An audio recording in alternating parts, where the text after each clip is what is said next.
And now, the most important and nourishing practice that anyone can perform in a period of 20 to hear Srila Prabhupada's voice through his purports. We've been reading them, and we started in Mayapur, and we read through the 14th chapter, and then the 15th chapter, and no one seemed to want to stop. And the more we read and heard Prabhupada's purports, the more devotees crammed in the room to hear. Such a rare opportunity, because if we calculate how many things we hear during the day and sort out how many of them are essential, meaning they're training us for the ultimate perfection of life, which is to be able to remember Krishna when we leave this world. But to speak of training our minds to think of Krishna, very few of those sound vibrations make it to that mark. But the best of all is not just the Srimad Bhagavatam, but Srimad Bhagavatam plus, or the Bhagavad Gita plus Prabhupada's purports. We found that they read like poetry, and there's it is the primal sound vibration of our Sangha. Not just this Sangha, but the greater Sangha around the world is the Srila Prabhupada's voice, which is there and can be reconstituted at any moment. So we're taking up where we left off, that is in Jagannath Puri. And we're in the first canto, 5th chapter. Does that ring a bell for anybody? Not just that we were reading it, but in general, are you predisposed to reading the first canto, 5th chapter? Yeah? Because you like it so much? That's good. That's a good sign. If you develop some favorite sections of the Bhagavatam or the Bhagavad Gita, and you begin thinking that I'd really like to read that again and again and maybe make it part of my repertoire, that's something I talk about, those are the verses I remember, that's a lifetime practice that one can take up. And you can specialize in various chapters. For instance, there's the 34 verses in the 2nd chapter of the Bhagavatam. And not so long ago, we had a community-wide challenge that was called Get the 34, which means that the devotees, even the ones who thought they couldn't remember anything, started memorizing the verses, the 34 verses. And we all surprised ourselves that we were able to hear them, remember them, chant them. And now they're there for easy recall for those who have done that work. And sometimes you do it and then you walk away from it for a little while, and then you come back and you find an old friend waiting for you. That, oh, I remember I did the tapasya for this. And then the verses there are there for you. And they become friends. We should enter into the Shastra in this way and find major sections or small sections. Even one verse is okay. One verse is like a palace. You can enter it, you can live there in that palace for your whole life and study it deeply, know everything about it, find everything that relates to it, all the other Shastras and so forth. And that's called a happy life. Now here we are in the 1st canto, 5th chapter, and we're at text 15. For those who are just joining now for the reading, this is a bit of a cliffhanger, because in this chapter, which opens with Narada Muni sitting with Srila Vyasadeva in a pristine place, and Srila Vyasadeva, as the disciple of Narada Muni, asking his spiritual master why he doesn't feel complete. And Narada Muni was rather direct with Srila Vyasadeva, telling him that in his work of dividing the Vedas and then providing some commentary through the Puranas and the Itihasas, that he hasn't been direct enough about Krishna, and that he's given dispensations in many places for people who are involved in materialistic activities, and then, according to Narada, you've given them excuses to stay engaged in materialistic activities through the Vedas, authorized system, and then just say, well, I'm following the Vedas, so I'll just stick in this. He said they need divine intervention by hearing directly about the Leela of Krishna in the spiritual world. Otherwise, they won't find the impetus to leave the world, as we hear later in the Srimad Bhagavatam, that yene ravindaksha vamuktamaninas toyastabhava vashudha putaya aruya krishena param tata patantyato nadrita yushmanangraya. The demigods praying to Lord Krishna in the womb say, people are trying to find a way of liberation from the material world. And nowadays people seek liberation through the 401k. And Prabhupada mentions these gradations of thought, that people think if I could just make enough money and then I could retire and I wouldn't have to do anything, that would be liberation for me.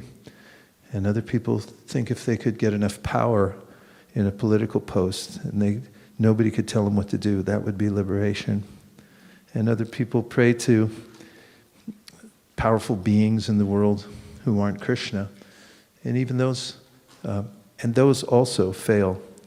Aruya Krishna, it's a lot of hard work. Param padam padam. One falls back down. Patantyada means, again, you do all that work, you come to a position of so-called liberation, and then there's no shelter there, and you fall back down again. So he says you have to take shelter of Krishna, and people have to know that. So now we're taking up at 15, where this is right where Narada is getting very heavy with his disciple. Can we handle this? Okay. We can say the verse together. Jagupsitam dharma krite nushashita sabhava raktasya mahanvyati krama yabhakyato dharma iti tara stato namanyate tasya nivaranam jana. The translation. The people in general are naturally inclined to enjoy, and you've encouraged them in that way in the name of religion. This is verily condemned and is quite unreasonable. Because they are guided under your instructions, they will accept such activities in the name of religion and will hardly care for prohibitions. Srila Prabhupada's purport. Srila Vyasadev's compilation of different Vedic literatures on the basis of regulated performances of fruit of activities as depicted in the Mahabharata and other literatures condemned herewith by Srila Narada. The human beings, by long material association, life after life, have a natural inclination by practice to endeavor to lord it over material energy. They have no sense of the responsibility of human life. This human form of life is a chance to get out of the clutches of illusory matter. The Vedas are meant for going back to Godhead, going back home. To revolve in the cycle of transmigration in a series of lives numbering 8,400,000 is an imprisoned life for the condemned conditioned souls. The human form of life is a chance to get out of this imprisoned life, and as such, the only occupation of the human being is to reestablish his lost relationship with God. Under the circumstances, one should never be encouraged in making a plan for sense enjoyment in the name of religious functions. Such diversion of the human energy results in a misguided civilization. Srila Vyasadeva is the authority in Vedic explanations in the Mahabharata, etc., and his encouragement in sense enjoyment in some form or other is a great barrier for spiritual advancement, because the people in general will not agree to renounce material activities which hold them in material bondage. At a certain stage of human civilization, when such material activities in the name of religion, as sacrificing animals in the name of yajna, were too much rampant, the Lord incarnated himself as Buddha and decried the authority of the Vedas in order to stop animal sacrifice in the name of religion. This was foreseen by Narada, and therefore he condemned such literatures. The flesh-eaters still continue to perform animal sacrifice before some demigod or goddess in the name of religion, because in some of the Vedic literatures, such regulated sacrifices are recommended. They are so recommended to discourage flesh eating, but gradually the purpose of such religious activities is forgotten, and the slaughterhouse becomes prominent. This is because foolish materialistic men do not care to listen to others who are actually in a position to explain the Vedic rites. In the Vedas, it is distinctly said that the perfection of life is never to be attained, either by voluminous work or by accumulation of wealth, or even by increasing the population. But it is so attained only by renunciation. The materialistic men do not care to listen to such injunctions.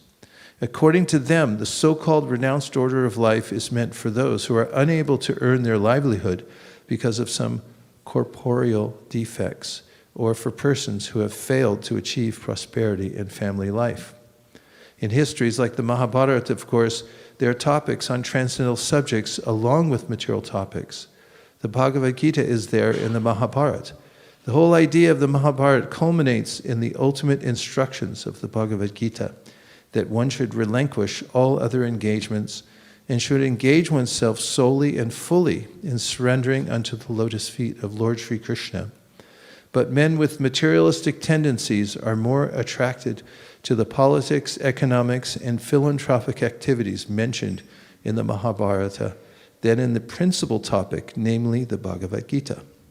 This compromising spirit of Vyasadeva is directly condemned by Narada, who advises him to directly proclaim that the prime necessity of human life is to realize one's eternal relation with the Lord and thus surrender unto him without delay.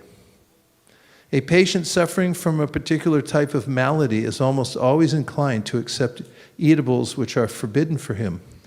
The expert physician does not make any compromise with the patient by allowing him to take partially what he should not take at all. In the Bhagavad Gita, it is also said that a man attached to fruit of work should not be discouraged from his occupation, for gradually he may be elevated to the position of self-realization.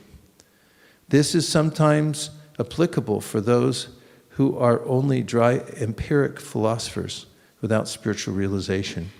But those who are in the devotional line should never be so advised. Halfway through, I remembered we read that verse. How far else did we go?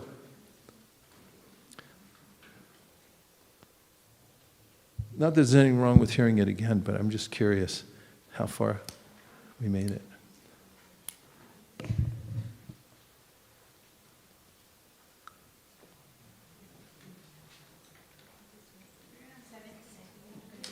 We finished 17?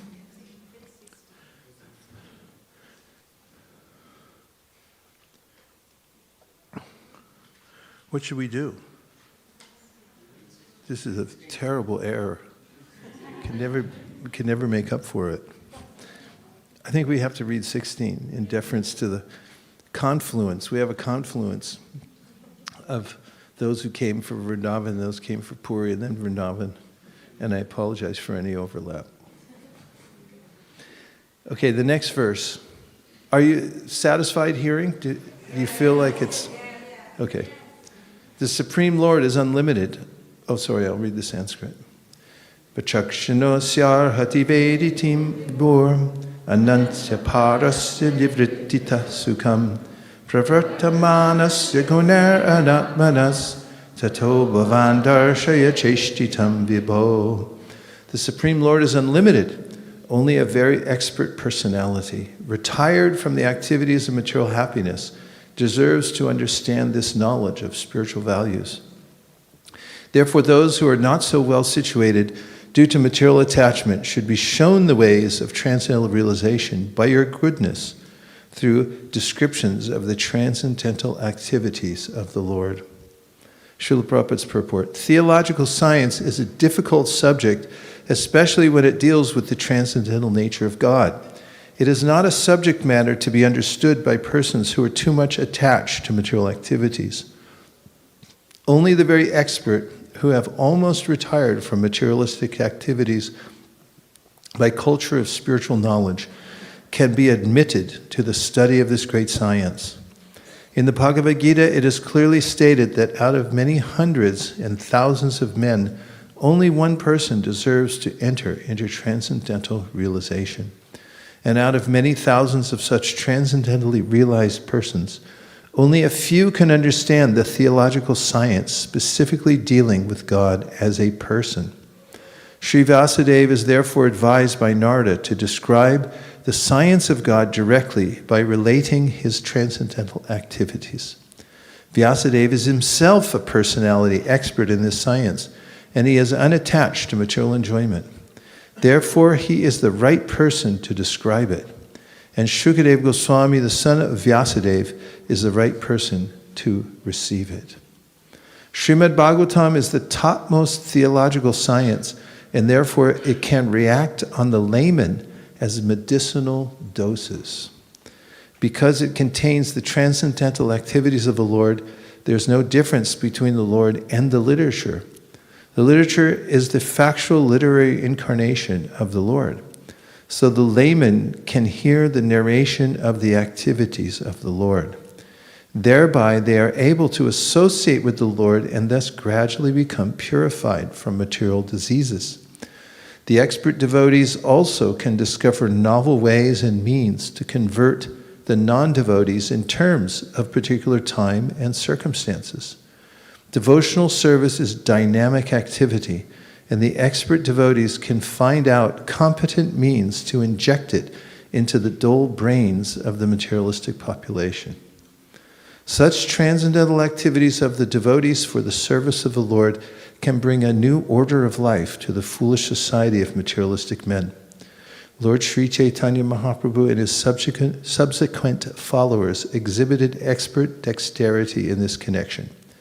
By following the same method, one can bring the materialistic men of this age of quarrel into order for peaceful life and transcendental realization. And now, I'm going to read one more that's all new to all of us. Except you've heard it many times. Tyaktva sudharmam sharanam bhujam harer bhajana pakvo ta patet tato yadi yatra kwa vabhajram abhuda mushikim kovarta apto bhajatam sudharmata. One who has forsaken his material occupations to engage in the devotional service of the Lord may sometimes fall down while in an immature stage, yet there is no danger of his being unsuccessful. On the other hand, a non-devotee, though fully engaged in occupational duties, does not gain anything. Srila Prabhupada's purport. As far as the duties of mankind are concerned, there are innumerable duties. Every man is duty-bound, not only to his parents, family members, society, country, humanity, other living beings, the demigods, etc., but also to the great philosophers, poets, scientists, etc. It is enjoined in the scriptures that one can relinquish all such duties and surrender unto the service of the Lord. So if one does so and becomes successful in the discharge of his devotional service unto the Lord, it is well and good. But it so happens sometimes that one surrenders himself unto the service of the Lord by some temporary sentiment, and in the long run, due to so many other reasons, he falls down from the path of service by undesirable association. There are so many instances of this in the histories. Bharata Maharaj was obliged to take his birth as a stag due to his intimate attachment to a stag. He thought of the stag when he died. As such, in the next birth, he became a stag, although he did not forget the incident of his previous birth, means a deer. Similarly, Chitraketu also fell down due to his offenses at the feet of Shiva. But in spite of all this, the stress is given here to surrendering unto the lotus feet of the Lord, even if there is a chance of falling down. Because even though one falls down from the prescribed duties of devotional service, he will never forget the lotus feet of the Lord. One will continue the service in all circumstances. In the Bhagavad Gita, it is said that even a small quantity of devotional service can save one from the most dangerous position.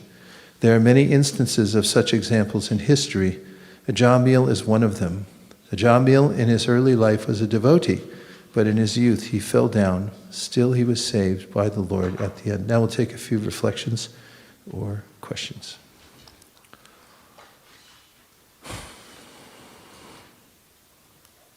Yes, Vaisesika.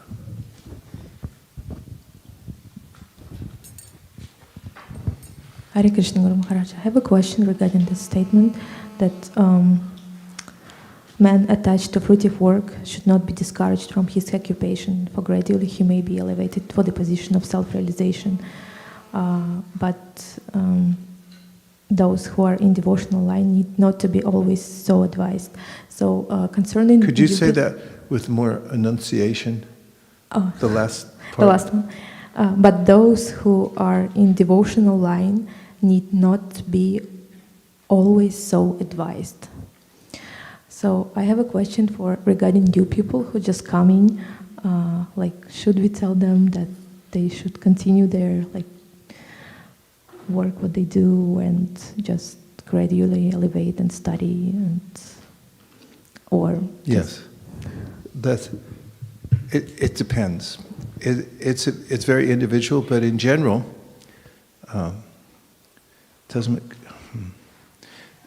as Krishna advises in the 11th canto of the Srimad Bhagavatam, that until one has a full taste for hearing and chanting devotional service, until one's become mature, one should not consider giving up one's occupational duty. In the Bhagavad Gita, Krishna also mentions that people have to be engaged somehow or other. And Prabhupada gave by example this, which surprised some devotees who had joined Krishna consciousness movement and had been working, and then very triumphantly came into Prabhupada and said, I just quit my job. This was very early on, and Prabhupada said, why'd you do that? You were giving the money to the temple, and we need that, and you should keep working. Like Jayananda Prabhu was driving a cab. There were others that were working for the local government and so forth. And Prabhupada had them continue working for some time. And so you have to consider that people have a dual existence, especially nowadays. There's cases where those even who joined the brahmachari ashram, in the early days, everyone would just move in and join the brahmachari ashram or the brahmacharini ashram.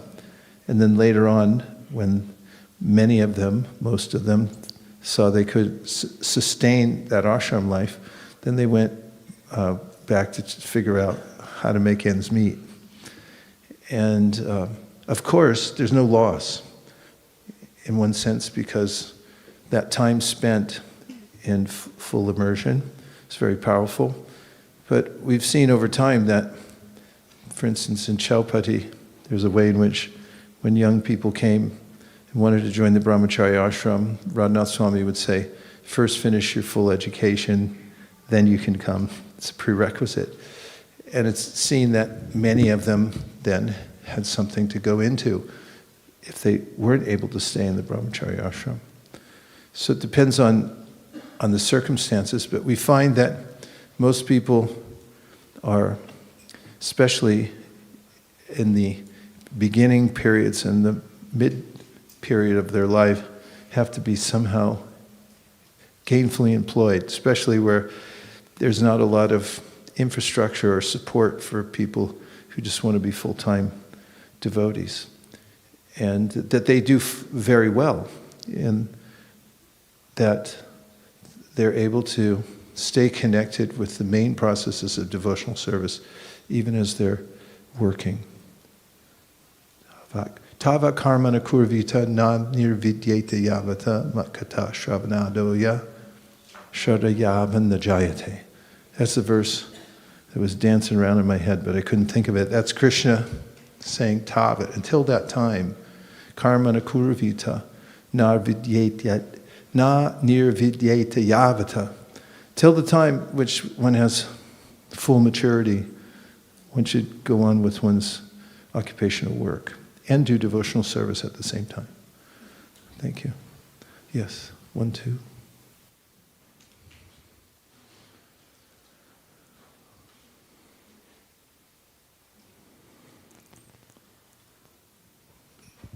Hare Krishna, Guru Maharaj. I have one question about the Astasakhi where we went in the morning. My question is, can we read about Astasakhi's Leela if we are not qualified, and because we have to go through gradation like Gita, Bhagavad, Chaitanya, Charitamrita and all other scriptures, and if we are not qualified, should we ever read, or what do you, if you can talk about it? Thank Sure. Well, when devotees first came to India, when Western devotees first came to India, that's all there was in the beginning, and they discovered that there were different kinds of books available in either the marketplace or at the Gaudiya Mats and so forth. Some of them started collecting and bringing them back, and then there was a debate because a local temple president who saw that devotees were bringing those books said, you can't bring them in, you can't read those. Prabhupada said no. The other ones argued back, but these are written by previous acharyas and so forth. So as usual at that time, they brought the matter to court, and that would often take place during Prabhupada's morning walk. So you'll find this discussion recorded in the Veda base, in which the devotees who took sides stood on either side of Prabhupada. That was how the courtroom was aligned. They would stand on either side as they were walking and present their cases. So some said that we're being banned by the temple president. Certain books are being banned, and they're by previous acharyas. And then the temple president pled his case and said, but Prabhupada, you said you shouldn't read the books of the previous acharyas. And Prabhupada said, I have said? I have not said. He said, I said, you should read the books of the previous acharyas, but my point is, you should assimilate what you have first. And so we already have so much, and it's highly assimilatable, but not many people have assimilated it. That is, who's fully assimilated the Śrī Īśopaniṣad? What assimilation, what does it look like? Assimilation means you spend some time going deeply within the book, researching it, learning all the verses, knowing the purports backwards and forwards, learning the verses backwards and forwards. We did that with Divinity and Divine Service. In order to get full credit, you had to be able to recite the chapter forwards and backwards. That's the very beginning of assimilation. Hanumat Presaka Swami, so one of the great thinkers and scholars in our movement. I just remember when he was frequenting ISV, he always kept around his neck a little pouch.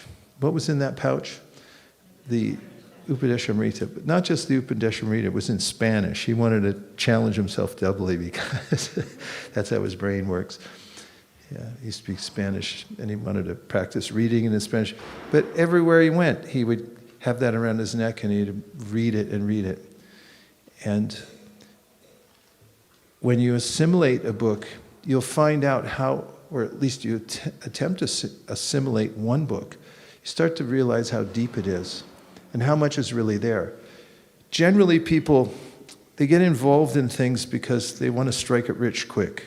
That's why so many people live in California.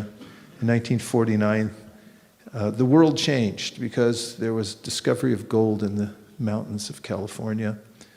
And actually, the world wealth situation dramatically increased at that time because so much natural gold was discovered. People came from all over the world, and they wanted to strike it rich. And there's still the impulse of each person in the world that they want some way to get rich quick. And in a business I once had, I was training people how to do business, and I noticed that people would come in, and then as soon as they had to make a few phone calls, it's actually work, they'd quit and say, I'm going to find another business that's easier. And there's a tendency to do that in spiritual life also. Instead of reading the whole Bhagavad Gita 108 times, or as Srila Bhaktisiddhanta Saraswati Thakur said, you should read Prahlad Maharaj 100 times and Dhruva Maharaj 100 times. Did you know it's mentioned in one of the commentaries that the gopis used to read Dhruva Maharaj and Prahlad Maharaj, and they'd weep reading those accounts of those little boys doing such austerities and so forth. Assimilate the Bhagavad Gita. I know very few people who have actually gone deeply within the Bhagavad Gita, who can sit and discourse. I mean, Chaitanya Charan, he comments on it every day.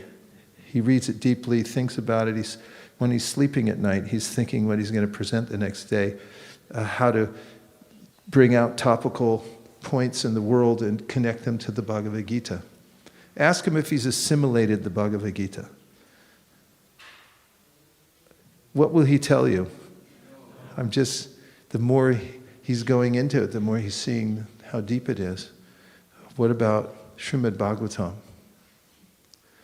Have you ever, in your school days, or even now when you're in school, have you ever noticed the phenomenon that you finish a course and then you realize you absorbed about 2% of what was in the textbook? I used to save all my textbooks. My garage was full of them because I said, I'm going to get the whole thing one of these days. I'm going to go back and read them. Then I realized after a decade, it's like, you're never going to go back. Just give them away.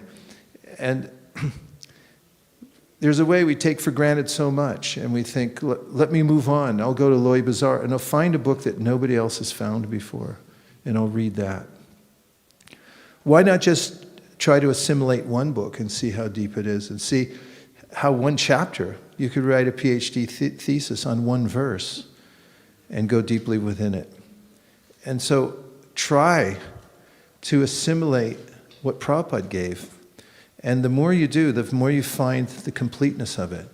When you talk about the Sakis and you talk about the intimate devotees, Krishna, if you read the TLC, you'll find, one might think, oh, this is just a summary study of the Chaitanya Charitamrita. It's much, much more than that. I know Devamrita Swami reads it every single day. He's a brilliant person. He was a child prodigy. He learned to read when he was 3. And he reads the TLC every single day because it's so dense. And when you read it, you'll see that this is an otherworldly book. It's not just a summary of the Chaitanya Charitamrita. It's Prabhupada's spiritual brilliance coming through. And if you just had that one book and somebody gave you 5 years, you wouldn't be able to do the whole thing. Even if you specialized in it. And then you come to the Chaitanya Charitamrita. How will he assimilate all these books and at the same time go read other types of books? And then the other thing you'll realize is all the topics are there. Read the Ramananda Sambad. Try to finish the topic of the Atmarama verse in the Madhya Lila. We just read the whole Madhya Lila in 21 days when we were in Govardhan. And some of the smartest people I know were in that room. Some of them were kids. And they sat through one of them sat through I'm not going to mention any names, but they listened intently to the Atmarama verse explanations. And I could just see they were in samadhi. They were completely absorbed. And when I asked for reflections, they started talking about the combinations and permutations of the way Lord Chaitanya Mahaprabhu had described Krishna through these grammatical nuances within that book. And you'll see that everything that we want to taste and all the knowledge that we want is there. When we have assimilated to the greatest degree possible, it's okay to look and see what the Vaishnava canon looks like. And there are better and worse ways to do that. One of the worst ways to do it is to just willy-nilly go out and find any book. You should know who the author is. Because as Prabhupada pointed out to us, spiritual life is a specialization, and it has everything to do with fidelity. We're not interested in just collecting knowledge, but we're interested in hearing from those who are pure devotees, and there are many pure devotees. And as an example, I have a godbrother who used to go to spend time with Upadeśāmṛta Prasad Thakur, who was Srila Bhaktisiddhanta Saraswati Thakur's brother. And he had a great sangha, a huge thousands of disciples. And he had disagreement with Srila Bhaktisiddhanta. Spiritually, they were at odds.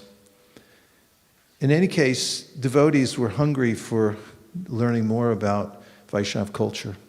One of the first devotees that started exporting from India or importing to America, whichever way you want to look at it, more of Vaishnava culture was Achyutananda Prabhu, who now lives in Alachua, Florida. He was a sannyasi at the time. And he's a very smart person, expert in everything. You can hear him in the early conversations with Prabhupada asking brilliant questions. In fact, he came from a very high-minded, liberal family. They read Bhagavad Gita in the household. He's an American, but still they were interested in philosophy and such. He went to India because, as many of the young Americans at that time, he was avoiding the draft. Not the drafty wind that comes through your doorway, but being pulled into the army to be sent to Vietnam. Many young people were being killed there on the front lines. And so some of them went to Canada, other ones went to India. Achyutananda was one of them, and we had nothing in India, ISKCON. So Prabhupada put him with one of his godbrothers in Navadvip. And there, Achyutananda picked up Bengali, and he started learning all the bhajans. Nobody knew bhajans, nobody knew how to play a drum. Everyone just picked it up and learned how to play it just by watching Prabhupada. There was a couple of beats. And then we noticed, there was sort of a gold rush at that time. It's like, wow, there's a lot of stuff there in India. And two of my godbrothers had gone to Lalit Prasad Thakur because he was a far-out Vaishnava. And he knew all kinds of bhajans and everything was going on there. He showed me the letter that Prabhupada wrote him. And it starts off, "My dear such and such." And he says, "Please accept my blessings. Lalit Prasad Thakur, who's the brother of my spiritual master, is a pure devotee in his own right. He said, but because he has a disagreement with my spiritual master, I ask you not to go there and associate with him because you'll develop a misunderstanding and it will affect your spiritual practice."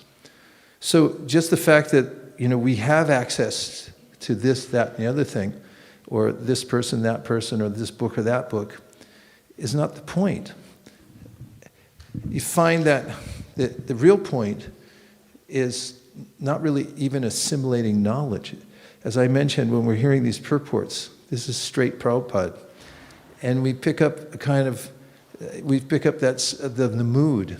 There's the mood and there's the mission. And both of them are important because we're specializing when we take the Guru Parampara in catching the mood of our Acharya and emulating that and bringing it forward to the world.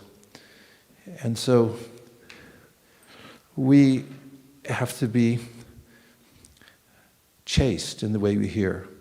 Prabhupada uses that term. We should have this sense that we're hearing carefully from those that we know are in tune, and we're reading the books that have been carefully curated and that follow the mood and method of the way we've been given spiritual knowledge. So the answer is, first assimilate what you have, and then I recommend a formula if you're going to read other books, because there are other books to read. There are books about Prabhupada. There are books, for instance, I got so much out of reading I'll Build You a Temple. Remember that book? There's a lot of insight in that and inspiration. And Mukunda Maharaj's book, I was morose for a week after I finished it. It's like, what do you mean it's over? But I think some formula, like I call Core and Explore, I stole it from Charles Schwab, that 80% straightforward Prabhupada's books, purports, 20% find other things that are in harmony with that and explore those. But Is it necessary? Yes, it's necessary to hear all these things, but they're already there. So take them through the line you already got. Mother's milk, a little baby, mother eats pizza, gets pizza in the milk. Take the mother's milk. Don't go here, there, and everywhere, every restaurant. You'll become ill by taking from every bookshelf you can find from. Besides, you can't catch up unless you have some intense schedule where you're reading. Get on a schedule. Say, if you want to assimilate Bhagavatam, you should read the whole thing every year. The whole thing from cover to cover. That'll cost you. Tell you what it's going to cost you. 41 pages a day. That's about an hour a day. If you can afford that out of 24 hours, then you're taking steps towards assimilating. That's the very beginning. It would be just barely touching the Bhagavatam if you read the whole thing every year. So yes, we should hear all these things, but they're already there. And have we heard them already? Have we gone through the Chaitanya Charitamrita and listened to all the different sections? What about the Antya Lila? If it's even there in the Madhya Lila, whatever we need is all there and it's perfectly presented. I could have spent half the time saying that, but I really like the topic because it's very practical for us. That what we need is in front of us, but it's a natural human trait to try to find another, I'm sorry, I'm trying to do this, another route. Or to try to find a shortcut. That's another thing that even Rupa Goswami says, he writes this, don't become a bookworm. Don't try to gather knowledge just so you know more than somebody else. As that can happen also. It's like, oh, you don't know that one? There's this other Shastra you haven't found out about yet, and it says this and that and the other thing. So there's guidance we have from our previous acharyas on that.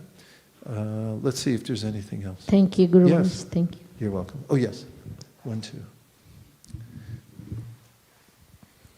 I had a question about this. In the purport, Srila Prabhupada writes about how we're duty-bound and that we can give up these duties and just completely become immersed in Krishna consciousness. I always have a conflict with that as far as what our duties are, these runa, these for our forefathers and our parents and etc. And Krishna consciousness. I understand this, water the root of the tree and all that, but practically when you're in a family who are not completely immersed in Krishna consciousness, how do we find that balance? That's such an important question. Thanks for asking it. Well, first of all, this verse and many others in the Srimad Bhagavatam give us this, as you said, the watering the root principle, like Devarshi Bhutat Nandrinam Vitranam Nakinkoro Nayam Ranicharajan Sarvat Maraya Sharanam Sharanyam Kato Mukundam Parihritakartam. This is Karbhajana, I believe. Karbhajana Muni in the 11th canto of Srimad Bhagavatam says, when we're born, we have a debt. We're rini, we're debtors for the devas, the rishis, animals who have supported us throughout our lives. Milk, cow gives milk, for instance. We have forefathers.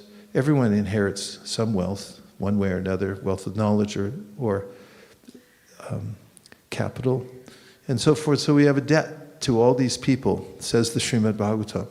But then it says, Sarvatmaraya Shararam Sharanyam. If one truly, fully surrenders to Lord Mukunda, then he's no longer a debtor. The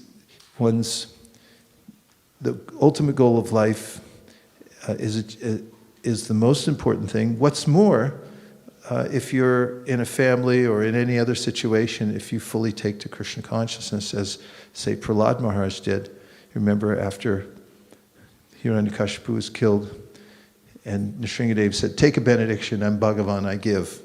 And Prahlad said, no thanks, I'm not a merchant, I didn't want anything.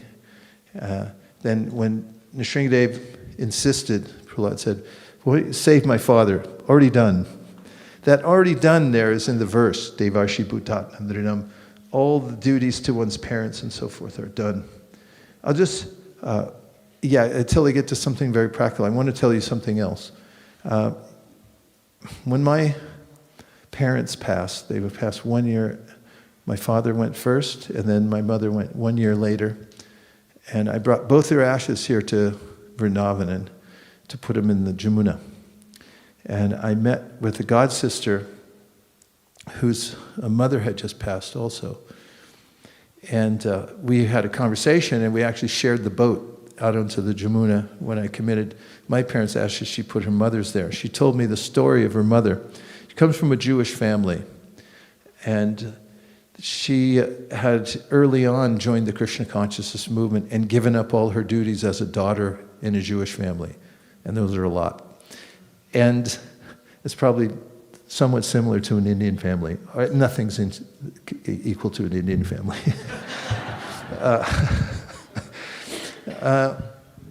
And she told me how one of her brothers had disowned her because he was so disturbed that she had estranged herself from the family for so long, and all the family things had gone on, and people had grown up, and things had changed, and so forth.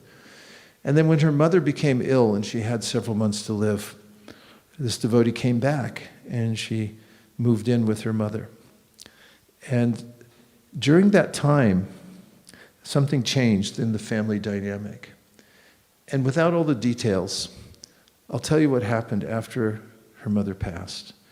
Her brother came to her and apologized, and he said the following: "I now understand that I was qualified to serve our parents during their lifetime. But you were the only one in the family qualified to serve her when she was dying and as she died, because you had prepared for it and you knew what to do."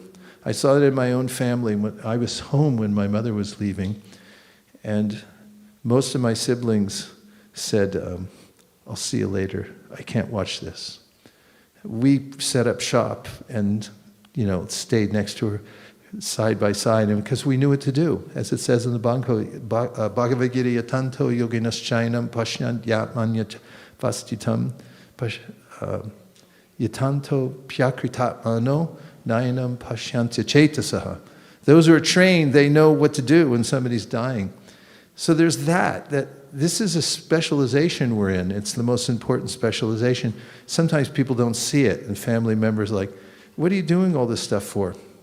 But when the wheels come off, that's when they start to see it. And they say, "Oh, yeah, so now I understand my whole life was a mental construct. All this stuff meant nothing because now I'm facing the abyss and I don't know what to do." And so that's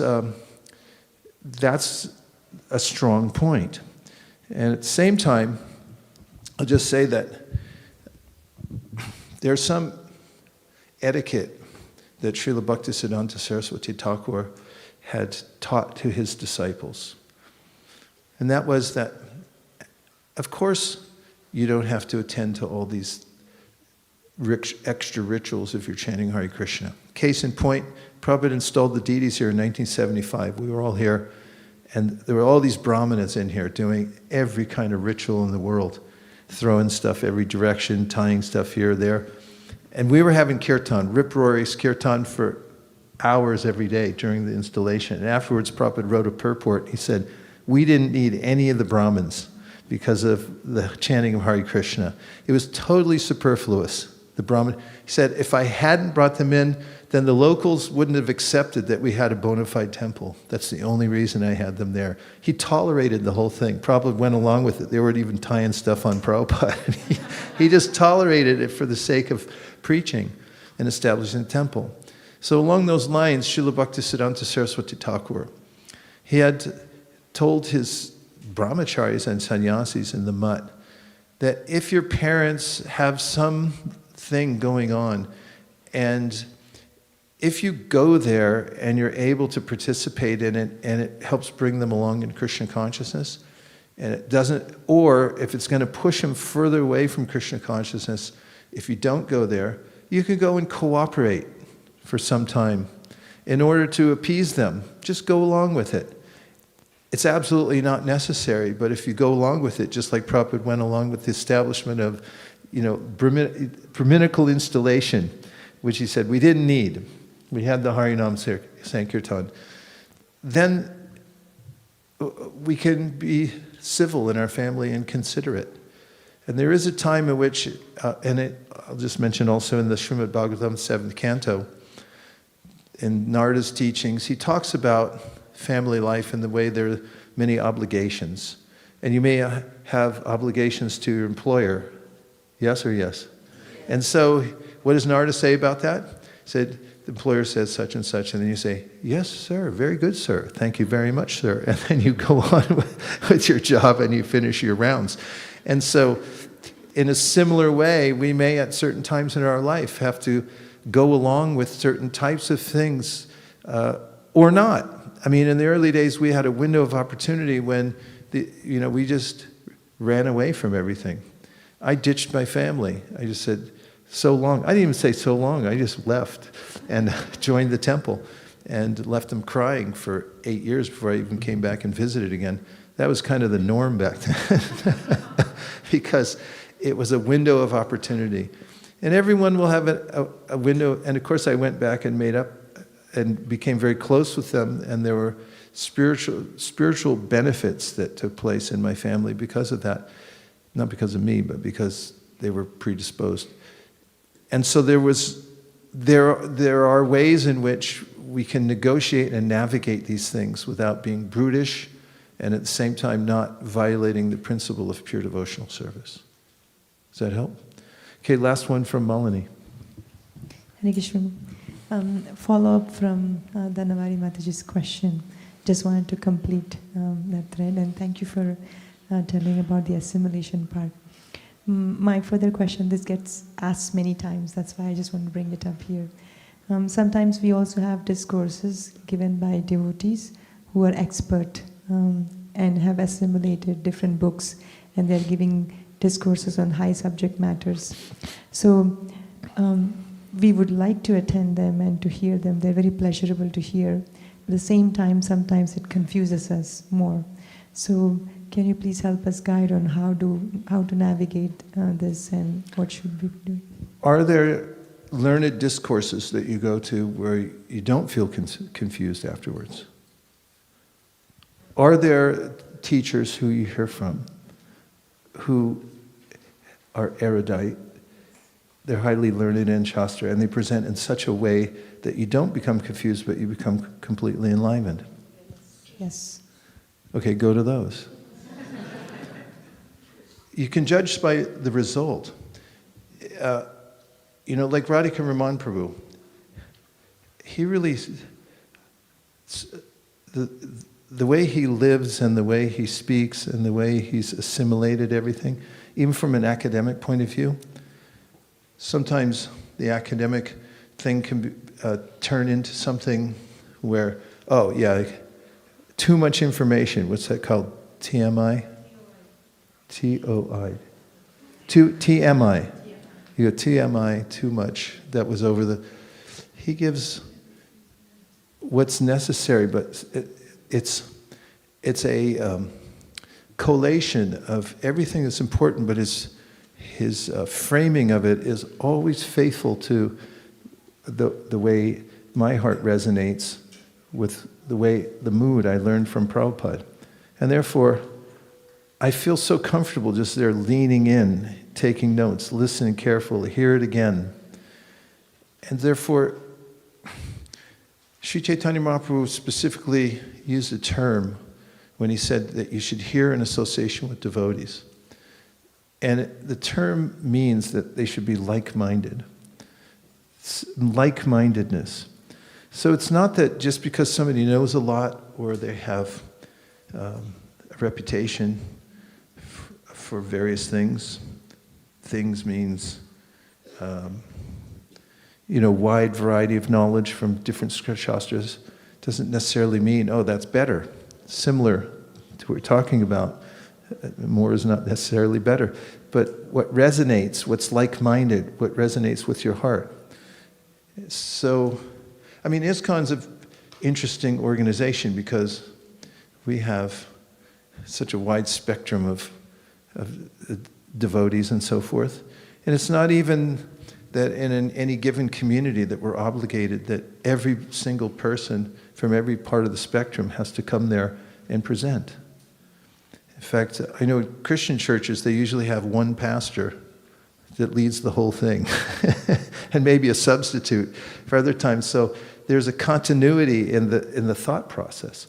There's something to be said for that, because when we're cultivating a certain mood and understanding, it's not that we have to become eclectic, and nor do we have to hear from every single person. So to the point, we should find those people who are like-minded. Swajatiya, it means they resonate with the mood that we've imbibed from our Guru Jana, and that they lift that up. If we walk away feeling confused and feeling that, oh, maybe I'm on the wrong path because, I wasn't able to.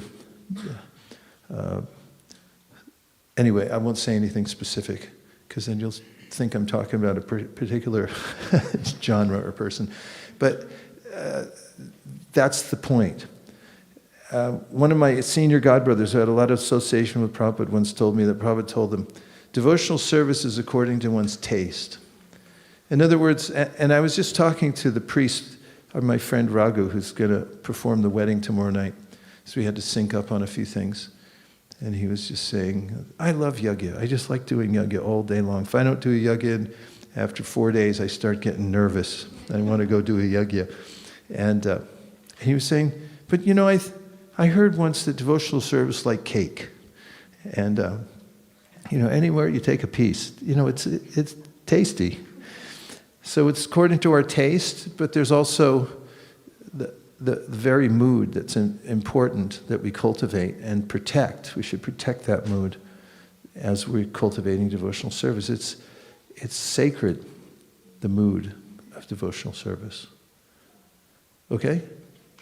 Now we got to finish with some kirtan.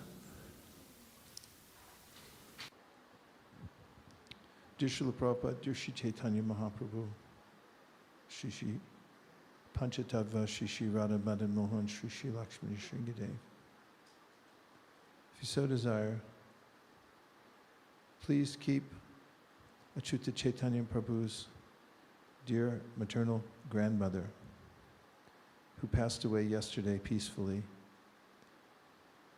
at 6 p.m. at the age of 82, close to your lotus feet. As her life was dedicated to you, and as she was chanting 16 rounds for more than 10 years, and also distributed books to her neighbors and park friends, please keep her engaged in pure devotional service, in the Sankirtan movement, life after life. And if we may be very particular, please bring her as a newborn into ISKCON of Silicon Valley to increase our Sankirtan team. Thank you for considering our request. Om Tat Sat. Thank you. Everyone who would like to see these benedictions bestowed upon Achyuta Chaitanya Prabhu's grandmother, please say Hare Krishna. Hare Krishna. Dear Srila Prabhupada, dear Śrī Chaitanya Mahaprabhu, Shri Gaurnitai, Shri Krishna Balaram, Shri Radhesham, if you so desire, please empower us to walk in this Dham with awareness that this is the most sacred place in the world, and may we take away from here the deep spiritual emotions that Srila Prabhupada wants us to imbibe so that we could achieve the perfection of life, Krishna Prema. Thank you for considering our request. Om Tat Sat. Everyone agrees with these prayers, please say Hare Krishna. Sharira Vijajal, Jyotendriya Tahikal, Jive Bele Vishasha Gare, Tarama Jeti Vaiti, Loba Moisa Dunamati, Take Jeta, Katina Shangshare, Krishna Baradoya Moy, Kodibadi Jivajoy, Swaprasad Dilobai, Shayana Mrita Pau, Radha Krishna Gunaga, Preme Dako, Chaitanya Nitai, Vancha kalpadurvishcha kripa